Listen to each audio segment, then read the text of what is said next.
اللہ نے ہمیں ایک نماز عطا فرما دی جس کو ہم آج صلاۃ التراوی کہتے ہیں۔ میرے نبی کے زمانے میں اسے قیام اللیل کہا جاتا تھا، اس لیے حضرت عائشہ رضی اللہ تعالیٰ عنہ کی روایت ہے جس سے 8 رکعت والے حضرات استدلال کرتے ہیں کہ رمضان اور غیر رمضان میں اس کو امام بخاری نے قیام اللیل کا ہی عنوان دیا ہے۔ آپ نے 11 رکعت سے زیادہ نماز نہیں پڑھی۔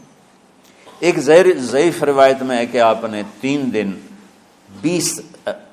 دن پڑھائی نماز، یہ تو صحیح روایت ہے۔ کتنی رکعت پڑھائی؟ تو ایک ضعیف روایت میں ہے کہ 20 رکعت پڑھائی۔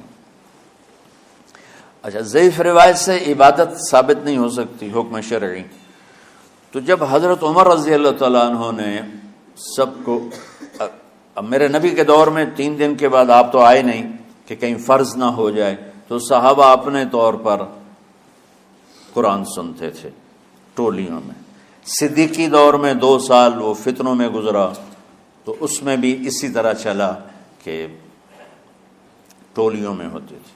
حضرت عمر رضی اللہ عنہ کے زمانے میں حکومت مضبوط ہو گئی، طاقتور ہو گئے، تو ابتدائی سالوں میں نہیں، چند سالوں کے بعد اب مسجد میں تشریف لائے تو لوگ اس طرح کوئی 4 ادھر 4 ادھر 5 ادھر 10 ادھر 20 ادھر، تو کہنے لگے ان کو ایک امام پہ جمع کر دیا جائے تو کتنا اچھا ہوگا۔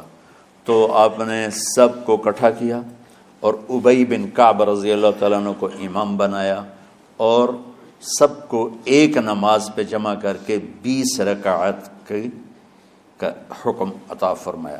تو حضرت عمر کا یہ عمل اس حدیث کو مضبوط کر دیتا ہے کہ چونکہ میرے نبی نے کہا علیکم بسنتی و سنت الخلفاء الراشدین من بعدی، کہ میری اور میرے خلفاء راشدین کی سنت پر مضبوطی سے عمل کرنا۔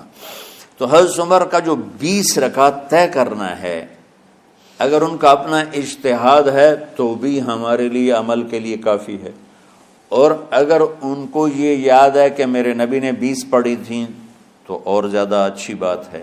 لیکن بہرحال جو 8 پڑھتا ہے ہمارا اس پہ بھی کوئی اعتراض نہیں، چونکہ وہ بھی حدیث کے ساتھ بات کرتا ہے، اور باقی پوری امت 20 پڑھتی ہے، ان پر بھی اعتراض نہیں۔ میں ایک جگہ سے گزر رہا تھا، نماز کا وقت ہو گیا، اہل حدیث کی مسجد تھی، میں وہاں نماز پڑھنے چلا گیا، تو ایک بہت بڑا اشتہار لکھا ہوا تھا 20 تراویح ثابت کرنے والے کو 5 لاکھ روپے انعام،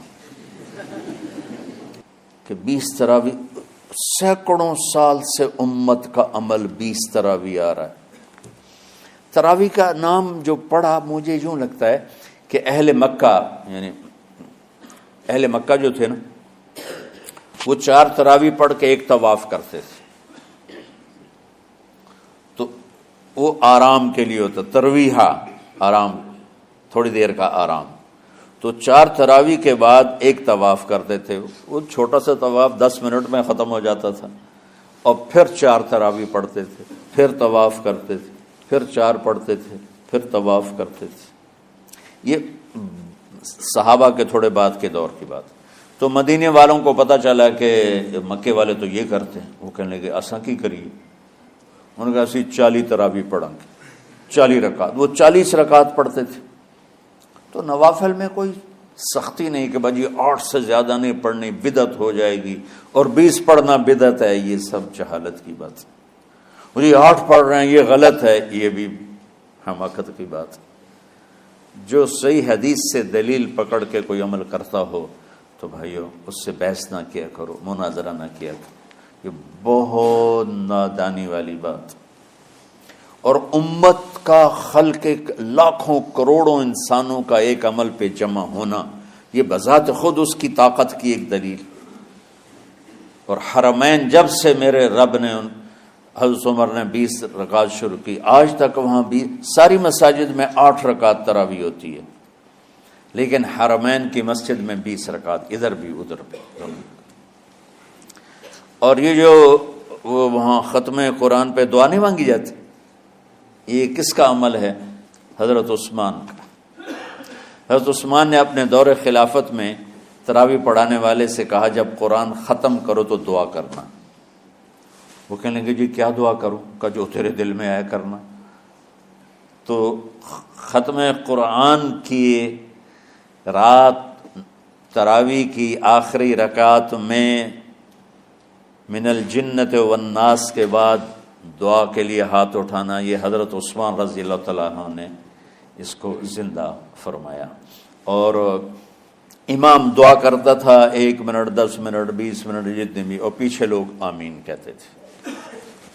وطر کی جماعت نہیں ہوتی تھی، وطر کو باجماعت حضرت علی رضی اللہ تعالیٰ عنہ نے شروع کی کہ وطر کو بھی باجماعت پڑھا جائے، تو یہ ان کی سنت ہے کہ وطر کو باجماعت پڑھا گیا۔ تو اب یہ لہٰذا یہ سارے سنت جو کام ان خلفائے راشدین سے ہوا وہ بھی سنت ہے۔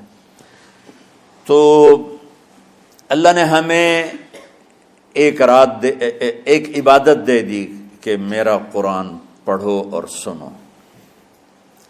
پہلی امتوں کو تراویح کیوں نہیں تھی یا قیام اللیل کیوں نہیں تھا؟ کہ ان کو اپنی کتاب یاد ہی نہیں ہوتی تھی، وہ اپنی کتاب کے حافظ نہیں ہوتے تھے، وہ اپنی کتاب یاد ہی نہیں کر سکتے تھے، صرف نبی کو یاد ہوتی تھی۔ اللہ نے ہمارے لیے کتنا آسان کر دیا کہ 7 سال کے یہ چھوٹے چھوٹے بچے قرآن یاد کر رہے ہیں، 70 سال کا بوڑھا قرآن یاد کر رہا ہے۔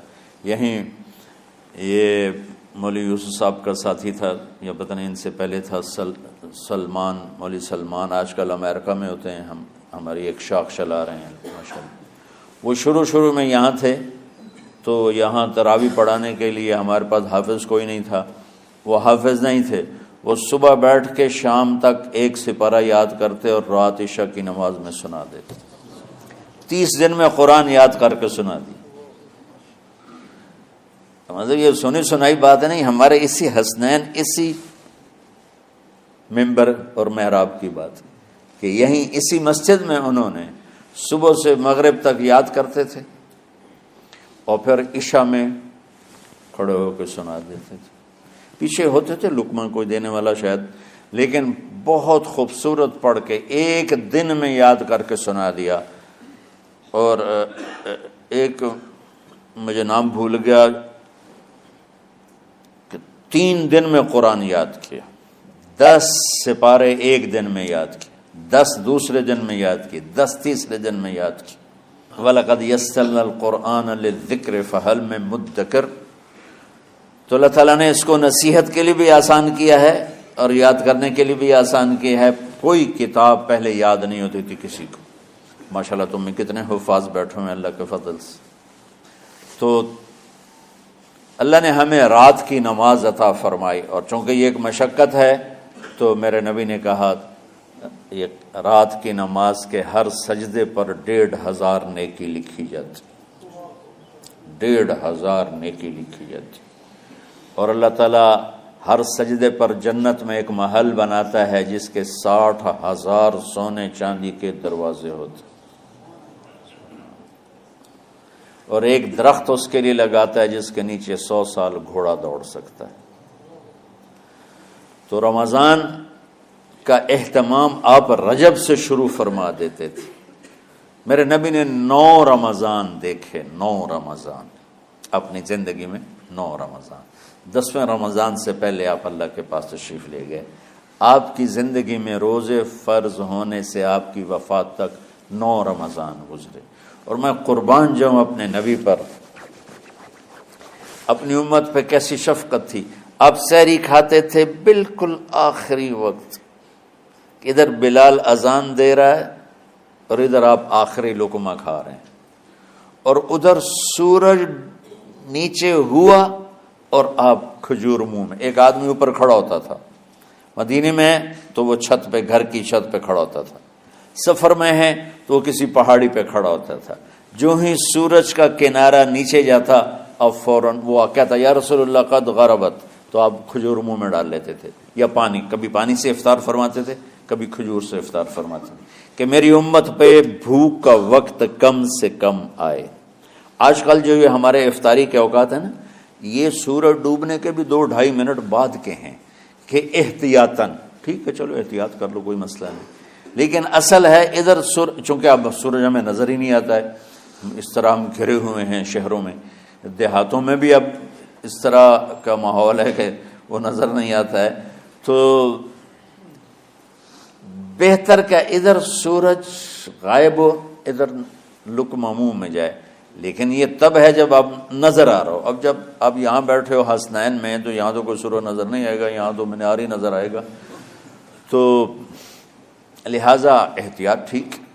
ہمارے اہل حدیث بھائی وہ 2 منٹ پہلے ہم سے افطار کرتے ہیں، تو بڑی اچھی بات ہے کہ سورج کے غروب ہونے کا جو اصل وقت ہے اس کے ساتھ ہی افطار کرنا۔ اور سحری میں ایک واقعہ سناتا ہوں، آپ سحری کھا رہے تھے، بکرے کی سری پکی ہوئی تھی، تو مولا علی رضی اللہ تعالیٰ عنہ اور عرباض بن ساریہ رضی اللہ تعالیٰ عنہ آپ کے ساتھ کھانا کھا رہے تھے، تو حضرت بلال ہے، یا رسول اللہ وقت ختم ہو گیا ہے، میں اذان دینے جا رہا ہوں، آپ برائے مہربانی کھانا پینا بند کریں۔ اور یہ کہہ کر چلے گئے۔ ایک انصاری عورت تھی، اس کے گھر کی چھت پہ چڑھ کے اذان دیتے تھے۔ چڑھنے لگے تو پھر واپس آئے کہ دیکھوں اللہ کے نبی نے کھانا چھوڑ دیا یا نہیں۔ آ کے دیکھا تو وہ کھا رہے تھے۔ انہوں نے کہا یا رسول اللہ واللہ لقد اصبحت، یا رسول اللہ اللہ کی قسم سحری کا وقت ختم ہو گیا، صبح ہو گئی۔ تو آپ نے ہاتھ پیچھے کر لیا، کہہ رہے تیرا بھلا ہو بلال، ابھی وقت باقی تھا، تیرے قسم کھانے پر اللہ نے اس کو پہلے نکال دیا کہ تیری قسم کہیں جھوٹی نہ پڑ جائے۔ تو حضرت علی نے فرمایا کہ اگر بلال قسم نہ کھاتے تو جب تک میرے نبی کھاتے رہتے صبح صادق نہیں ہونی تھی۔